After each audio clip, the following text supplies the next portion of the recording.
With us now, she needs no introduction, Tamika Catchings. I would guess this is kind of a weird time for you as you go through a last set of firsts, if you will. Yeah, I'm excited though. It's been last preseason game. I kind of challenged everybody that we need to go undefeated, and we did. And now going into the season, knowing it's my last media day and first game of the season on May 14th, so it's going to be fun though. This is surreal for me because I think the two of us have been either involved or seen the most Fever games of anybody, right? Yeah. I mean, this is good. Yeah, and Kelly Kroskoff. I mean, this is your 15th year as a player, 16th year with the franchise. Can you put into words what that means to wear one jersey representing Indiana your entire career? It's absolutely amazing. And I mean, I think to an extent I probably take it for granted just because I can't even imagine being with another team or being traded or any of that. So to be able to be here and have my whole career here, and my little nephews grow up here and they only know me on one team, it's definitely like a dream come true, and it's truly a blessing to be here and have the fans, the community, like everybody just behind you 110%. As you get ready for this season, in what way does this team feel different than maybe teams of the past? Well, I mean, I think you definitely look at the players that have been here, and that in the offseason, all the different changes that were made with Zealous being gone, Natasha Howard being gone, and then, adding a few players to the mix now.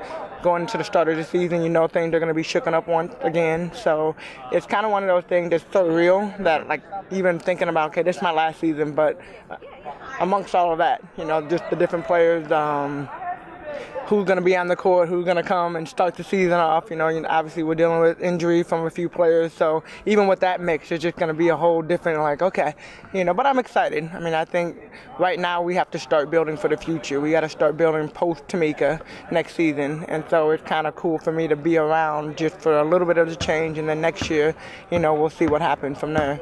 You've battled some nagging injuries over the years, but would you say right now you're as healthy as you've been coming into training camp in the last 5 or so years? Oh yeah, definitely probably the most healthiest I've been since my rookie season, coming back from the ACL injury and finally feeling like, okay, 100%. And so, this off season has been great, just really prepping my body, getting ready.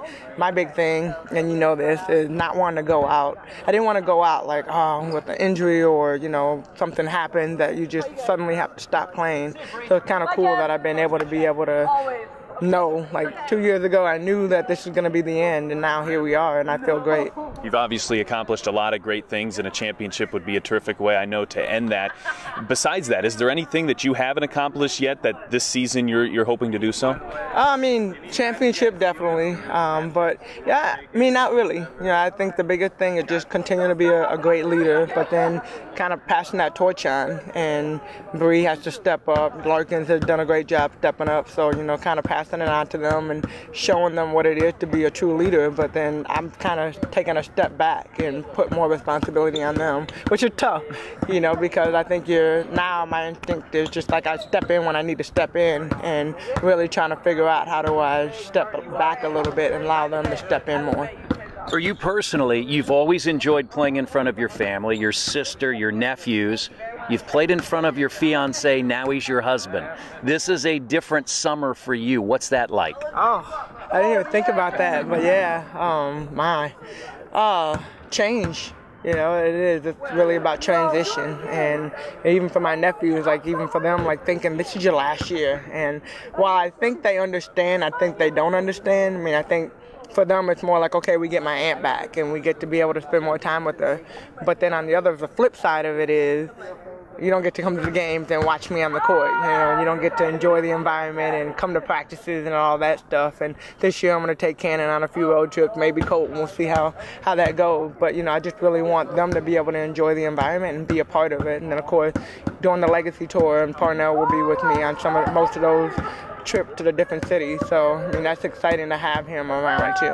One thing that was amazing to me, not surprising but amazing, is that playoff run last year. You had, of course, the MVP in the first round, you had Tina Charles in the second round, Maya Moore in the third round, yet for most of that playoffs I found myself saying the best player on the floor is still Tamika. And you talked about this a little bit with Chris, but just from you physically, from a basketball standpoint, you have to be pretty happy with, you're going into year 15 and you still seem like a big difference maker on the court. Well, I hope, I always my biggest fear has always been when people would say, "You remember when she used to? You remember she used to be able to do this or she did this?" You know, and that was like always been my biggest fear. Like I always said, I need to step away from the game before it get to that point. And you know, like thank God I've had the opportunity to stay healthy and you know through the nagging injuries that I have had to be able to come back from that. But yeah, I think this year, you know, same thing. I mean, I just want to bring everything that I have for my team and whatever I can provide, but also being able to take that step back when needed. Chris, any final thoughts before we leave? Yeah, I think one thing is